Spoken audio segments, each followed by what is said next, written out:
A reading from the book of Jeremiah. The word that came to Jeremiah from Yahweh: Stand in the gate of Yahweh's house and proclaim there this word and say, Hear the word of Yahweh, all you people of Judah. You that enter these gates to worship Yahweh, thus says the Yahweh of hosts, the God of Israel. Amend your ways and your doings, and let me dwell with you in this place. Do not trust in these deceptive words.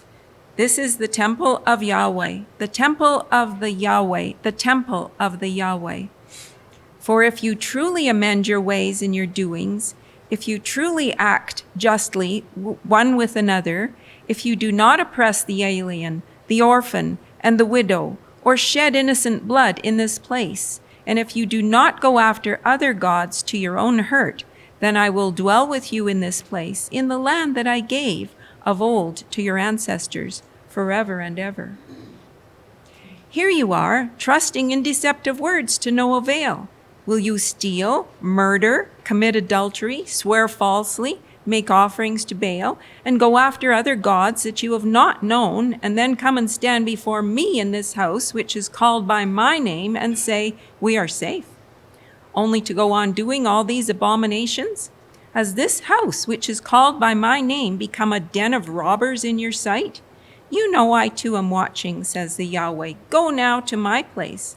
That was in Shiloh, where I made my name dwell at first, and see what I did to it for the wickedness of my people Israel. And now, because you have done all these things, says the Yahweh, and when I spoke to you persistently, you did not listen, and when I called you, you did not answer. Therefore I will do to the house that is called by my name, in which you trust, and to the place that I gave to you and to your ancestors, just what I did to Shiloh. And I will cast you out of my sight, just as I cast out all your kinfolk, all the offspring of Ephraim. Hear what the Spirit is saying to the church. The Lord be with you. And also with you. The Holy Gospel of our Lord Jesus Christ according to Mark. On the following day, when they came from Bethany, Jesus was hungry. Seeing in the distance a fig tree in leaf, he went to see whether perhaps he could find anything on it. When he came to it, he found nothing but leaves, for it was not the season for figs. He said to it, May no one ever eat fruit from you again. And his disciples heard it. Then they came to Jerusalem, and he entered the temple, and began to drive out those who were selling and those who were buying in the temple, and he overturned the tables of the money changers and the seats of those who sold doves, and he would not allow anyone to carry anything through the temple. He was teaching and saying, Is it not written, My house shall be called a house of prayer for all the nations, but you have made it a den of robbers? And when the chief priests and the scribes heard it, they kept looking for a way to kill him, for they were afraid of him, because the whole crowd was spellbound by his teaching. And when evening came, Jesus and his disciples went out of the city. In the morning, as they passed by, they saw the fig tree, withered away to its roots. Then Peter remembered and said to him, Rabbi, look, the fig tree that you cursed has withered. The Gospel of Christ. We are now halfway through our 5-part mini-series going through the season of Lent, talking about the challenging teaching of Jesus. And the first 2 sermons from the last couple of chapters we looked at were teachings that Jesus gave specifically to his disciples, to his followers, and it took place before he came to Jerusalem, so before the Triumphal Entry. Now, today, we're in chapter 11. Next week is chapter 12. The week after that is chapter 13. And these teachings are what takes place after Jesus' triumphal entry into Jerusalem. So we're kind of going a little bit out of order now because Palm Sunday is still a month away, and then we'll come back to the first part of chapter 11 and get the triumphal entry in. But just to understand that these next 3 sermons are based on what is already happening during Passion Week.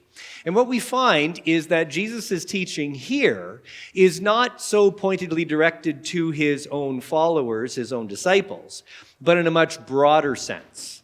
Today, the message is for Israel as a whole. Next week, it will be directed to the chief priests and the scribes. And the week after that, it'll be talking about things yet to come.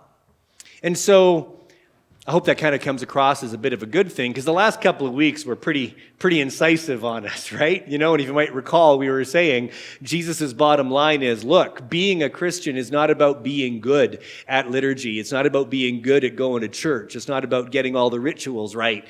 It's about what we're doing outside, how we are including others, how we are serving others, because that's exactly what Jesus came to do. And that is how we participate in the kingdom of God, not by being good at church. And so now, as we move into these three challenging teachings, we will see that thread still remain, but now his audience is broader. And significantly, this is when we begin to see his life take a serious turn, because it is after the events of what we read in chapter 11 here that they now begin to seek to take Jesus' life. So what he has to say is pretty challenging indeed. And so as you heard in the gospel reading today, there's kind of two parts to this story. There's the part called the cursing of the fig tree, which I hope doesn't sit well with you. And there is also the cleansing of the temple.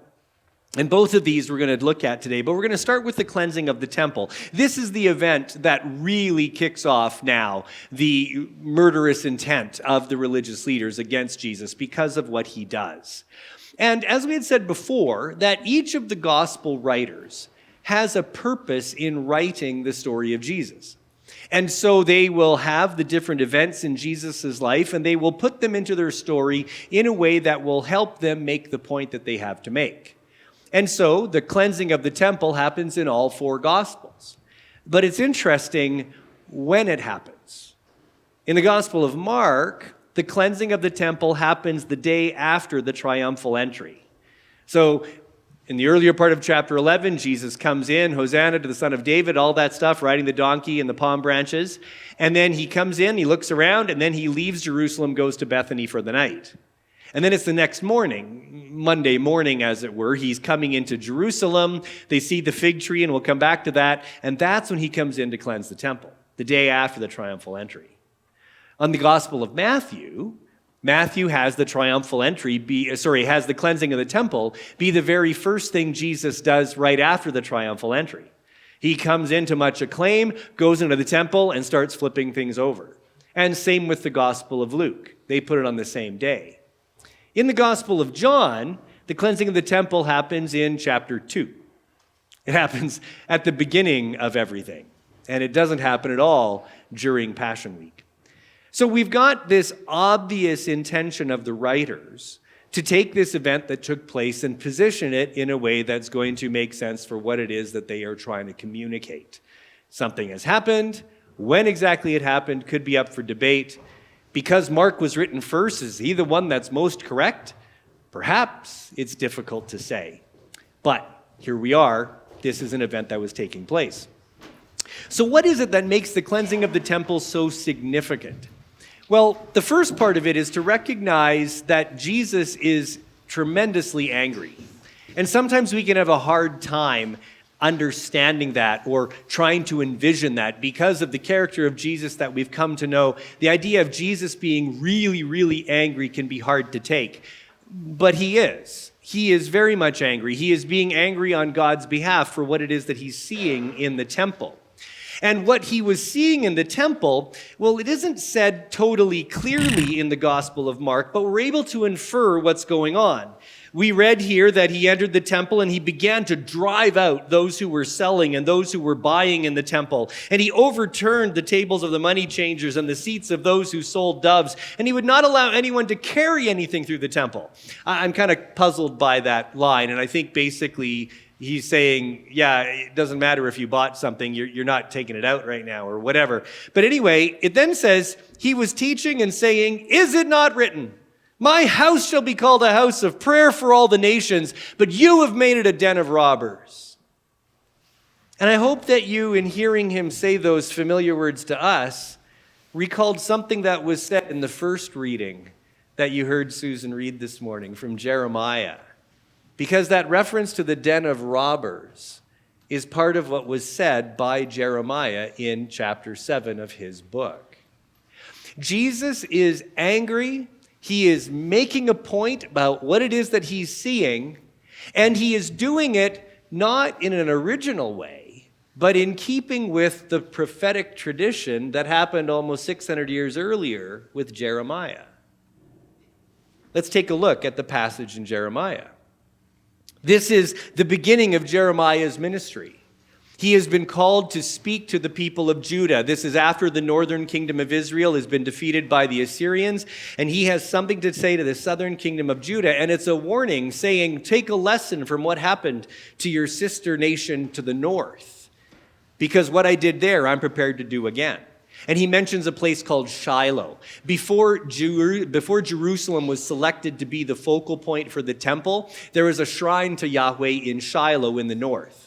And so when he refers to that and how he let that be destroyed, he's saying, be mindful of what's going to happen.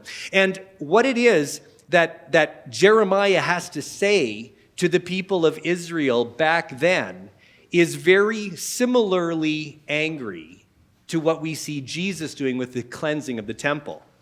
Here you are, Jeremiah says, speaking the words of Yahweh, trusting in deceptive words to no avail. What are those deceptive words? They're saying, well, hey, this is the temple of Yahweh, the temple of Yahweh, the temple of Yahweh. The people were so focused on the temple, and they said, we have the house of Yahweh right here, so everything's just fine because the temple is here. And Jeremiah is saying, don't trust in those deceptive words. And he says, here you are trusting in them. Will you steal, murder, commit adultery, swear falsely, make offerings to Baal, and go after other gods that you have not known, and then come and stand before me in this house, which is called by my name, and say, we are safe, and then carry on doing all these abominations? Has this house, which is called by my name, become a den of robbers in your sight? You know I'm watching, says Yahweh. What I did in Shiloh, I will do again. And sure enough, about 40 years later, the Babylonian Empire comes in, conquers Jerusalem, and destroys the temple. Jeremiah's words fell on deaf ears in large part, but also it was decided that it was going to happen. That's how the prophetic tradition goes. About 40 years after Jeremiah gave these words of righteous anger on God's behalf, about how the people were trying to be really good at the pattern of worship, but failing to be people who acted justly and with mercy and kindness and humility, the temple ended up being destroyed about 4 decades later. When Jesus comes in to cleanse the temple in Jerusalem, he's taken a page from Jeremiah. The reference to, you have made this house a den of robbers, is meant for people to make the connection that Jesus is doing what Jeremiah had already done. And the interesting thing is after Jesus cleanses the temple, 40 years later, the Roman Empire comes in 70 CE, conquers Jerusalem, and destroys the temple. History repeats itself again. Jeremiah said it, 40 years later it happens. Jesus says it, 40 years later it happens. Now, what was it that Jesus actually had an issue with the people in the temple? Well, I remember growing up in the church I grew up in. I was in a big Pentecostal church in Abbotsford. And back in the 90s, after Starbucks had kind of become a bit more popular in the area and so on, the idea came about, hey, what if we set up like a little coffee kiosk in the foyer of our church? We could sell coffee and people could enjoy that, make some money for the church and stuff. There was a lot of debate about people saying, but we're not supposed to buy or sell in church. There's not supposed to be any kind of commerce in the church. How can we justify setting that up and then actually doing business like that? Jesus cleansed the temple because that's not what you're supposed to do, right? Even if we had somebody come as a guest speaker who had written a book or something like that, even whether or not we'd allow him to sell their books, after the service in the foyer was a real question, because the thought was that this is what the cleansing of the temple is all about, right? You're not supposed to do that. Well, pretty soon the flaws in that theological argument are recognized, and today at my home church in Abbotsford, there's a coffee kiosk, and there's no problem with selling things, right? And then, of course, for us as our church, we have these social events downstairs where we even sell alcohol downstairs, right? It's interesting. The idea that that was the issue that Jesus had clearly was not the issue. What was going on was this. Because the temple was the central focal point for the key feasts of over the course of the year that people had to come to worship at, people living in the north, in Galilee, for example, it would take 3 days to come down to Jerusalem.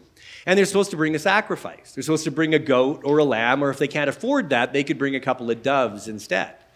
But I hope you can appreciate it can be a real headache trying to bring this animal on a 3-day journey down to where you're going to sacrifice them. And if you're supposed to bring doves, well, how are you supposed to get a hold of them? And then what, stuff them in a cage and keep them there for 3 days to come down? It's just an ungainly situation. So what was set up instead was the opportunity for people to come to Jerusalem. And then because they were going to make this transaction on the Temple Mount, they would have to exchange their money into the temple currency. And then with the temple currency, they could purchase a sacrificial animal, a lamb, a goat, a couple of doves, whatever they needed. And so this was actually meant to facilitate worship. But what ended up happening over time is something that we see happening all over the place here. The temple became what we could call a tourist trap. And of course, you know what a tourist trap is, right? A place where you pay an inflated amount of money for stuff because of the convenience of its location. And this is what started to happen. The value of the lamb or the sheep or the goat or the doves was higher than it ought to be, and it just incrementally took place, right? Evidently, the market is sustaining this. People are willing to pay this. I don't know how willing they were, maybe because they had to, but it's easy for prices to creep up because you can, right? And then the exchange rate at the location was, of course, higher than it probably ought to have been. It's kind of like if you're going to make a trip to London, it's easier and cheaper to go ahead and convert some money into euros here in Calgary first, rather than doing it at the kiosk at Heathrow. Ask me how I know. And this is what's going on. So what ended up happening is this setup that was supposed to facilitate proper worship by the people of Israel became a way to take advantage of those who were coming in from out of town. And this is why Jesus says, you've made this a den of robbers. They were not making it easier for people to worship. They were actually making it more costly, taking advantage of them, making an enterprise out of it on an unjust basis. That is the real issue of what Jesus is dealing with here. And so he takes tremendous exception to that. And I find it fascinating too, the way Mark says it.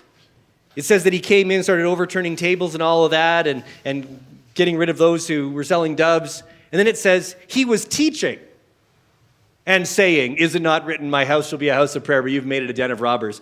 How do you do that? How can you say he was teaching? I'm trying to imagine that. And I guess, we got to see that these two sentences are not the only things he said. But maybe he came in and saw what was going on and said, I cannot believe my eyes. Have you guys not understood what was been talked about in the Torah for ages? The center point of this place is it's to be a house of prayer. I cannot believe my eyes as to what I am seeing. Have you not listened to Jeremiah? Have you not listened to Isaiah? Look at what you're doing with this. You've made this into a den of robbers. Get out of here. Maybe his teaching was this ongoing rant while he is overturning the tables, but his anger was significant towards what the worship of Yahweh in the temple had become, because it was not what it was ever intended to be. And as a result, we read for the first time in the Gospel of Mark, the leaders now seek to kill Jesus. He is overturning the status quo. He is changing things up. He is calling into question what they have begun to value, what they have come to appreciate as being the norm. And he is demanding, this guy that has never been to Jerusalem before, at least not in the gospel yet, is demanding that they do things differently because he said so. Well, who are you? This leads us to the more disturbing part of the story, this idea of the cursing of the fig tree. It says that when Jesus and his disciples left Bethany that morning, Jesus was hungry. Maybe he skipped breakfast, I don't know. But anyway, he sees a fig tree, and so he goes over to see if there's any figs on it. But when he gets there, all he finds are leaves. And then Mark says, because it was not the season for figs. And then Jesus says to the fig tree, may no one ever take fruit from you again. And the disciples heard it, they said. This seems rather unfair. If it's not the season for figs, Jesus, why would you expect to see figs on the tree? And if there are no figs on the tree, why would you curse the tree for not producing figs when it's not fig season? And then the next day, they head out in the morning again. They come by the fig tree, and Peter says, look, Jesus, the tree that you cursed has withered. Now, this is disturbing because it seems that Jesus is being quite unjust. Why would Jesus do something like this to part of the creation? Why would he do it when it's not the season for figs? And evidently, Matthew and Luke were thinking exactly the same way.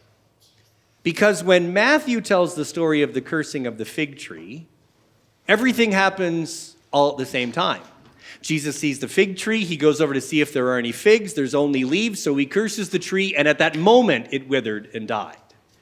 In Mark, it happens a day later. Also, Matthew evidently didn't like this idea that Mark had said it wasn't the season for figs, so he deleted that line. So if you're only reading the Gospel of Matthew, well, now Jesus has a bit of an out, right? Jesus went to the tree. He saw that there were no figs, only leaves, so he curses the tree. It gives you the idea that it probably should have had figs on it. Whereas in Mark's Gospel, you can't say that. It wasn't the season for figs. Matthew, which was written later, took this story and deleted that line. In the Gospel of Luke, Luke doesn't have the cursing of the fig tree, but instead he took the story and made it into a parable that Jesus taught several chapters earlier. And the parable was about this man who owned a fig tree that wasn't ever producing fruit. And so he turned to the keeper and said, you know what, cut this tree down. It's useless to me. It's not producing any fruit. And the keeper says, well, wait, let's give it one more year. I'm going to fertilize it. I'll try to do everything I can to see if it can produce fruit. And then at the end of the year, if it doesn't produce fruit, then go ahead and cut it down. So what happened? I'm going to suggest to you, the Gospel of John doesn't talk about this at all. I'm going to suggest to you that Jesus never cursed the fig tree. That's not the point of what's going on here. Literarily speaking, what Mark is doing is highlighting the cleansing of the temple. The cleansing of the temple is bracketed by the cursing of the fig tree and the witnessing of the fig tree having withered. And here's the thing. A fig tree is used in the Hebrew Bible often as a metaphor for Israel itself. And the production of fruit, or the lack thereof, on that fig tree is speaking to either Israel being fruitful or not, or Israel, because of its obedience, receiving the blessings of a harvest or not. And so to bring up this image of a fig tree that Jesus curses is pointing the reader to that connection again with the Hebrew Bible, going, Israel is supposed to be the fig tree. Israel is not producing the fruit it's supposed to produce. And therefore, Jesus pronounces a curse on Israel, just like Jeremiah and Isaiah and Ezekiel, well, not Ezekiel, but Jeremiah and Isaiah had done to Israel in the lead up to their ultimate defeat. Mark is using an image to paint a clearer picture of what's going on with this cleansing of the temple, what it is that Jesus has come in to teach over the entirety of Passion Week. And so we don't have to trouble ourselves about the historicity of Jesus cursing a fig tree. That's not what actually happened. The story is put in to elevate the point of the cleansing of the temple. And Israel is being reminded yet again in its history that they have been missing the point. They are not producing the fruit they're supposed to produce because they're too focused on the temple of Yahweh, the temple of Yahweh, the temple of Yahweh. The center of God's dwelling is among us. We are the favored people, and we are good at this temple worship. And Jesus has to say again, that isn't the point. It has never been the point. The point is to love mercy, to act justly, to walk humbly with your God, to be one who acts in accordance with mercy to those who are in need, to deal justly with the orphan and the widow and all of this. And this isn't what you're doing. Instead, you're so focused on making the temple happen, so much so that you're not even realizing you're taking advantage of your own people in getting them the sacrifices they need to make. Or maybe worse, you know exactly what you are doing. Hence, you are robbers. Jesus is speaking vividly to a people who need to be shaken out of their slumber, to see the reality of what they're doing, and to realize it's not okay. Now, for us, what can we do with this? Because this is a great Bible study. It's great to understand what's behind this and to have the pressure relieved about trying to reconcile this thing about Jesus cursing the fig tree. Oh, I see what's going on. It's a metaphor. Okay. But still, the thing and the cautionary tale for us, I think, is for us to be mindful that it is not difficult for us to start to have our way of worship become the thing that we are most focused upon. Our way of doing liturgy or whatever our rituals are can become the thing that we inadvertently give priority to, rather than the kind of people we are meant to be, both individually and collectively, outside the walls of the church. It's easy for that to happen. And ironically, what can end up happening is we can, and I'm not saying that I'm detecting this in the Church of the Good Shepherd. I'm not thinking of a scenario specifically in my mind that I'm trying to put my finger on. Not at all. This is just saying, let's be mindful of this, that we can ironically spend more time talking about why we prefer being Anglican than something else. That it even has more to do with our Anglicanism than our Christianity. That can happen. Well, we're not like those churches. We're Anglicans. We're not Catholic. We're, via media, we're Anglicans, right? We can inadvertently have that be our focal point, our calling card. Who are you? Oh, I'm an Anglican. Oh, is that part of Christianity? Yeah. Well, we should have said we're a Christian first, right? We can let that happen. And we must be mindful to be careful not to do that. To make sure that what we are about is indeed what we heard Jesus say to his followers over the last 2 weeks, and then what he's saying to Israel as a whole. So let me leave you simply with this, that we keep careful watch on what we do with our liturgy, our rituals, our way of worship, our style of doing church, and not let that become the priority, but that which facilitates us becoming the people we need to be for the sake of those that Jesus loved and gave his life for. Amen.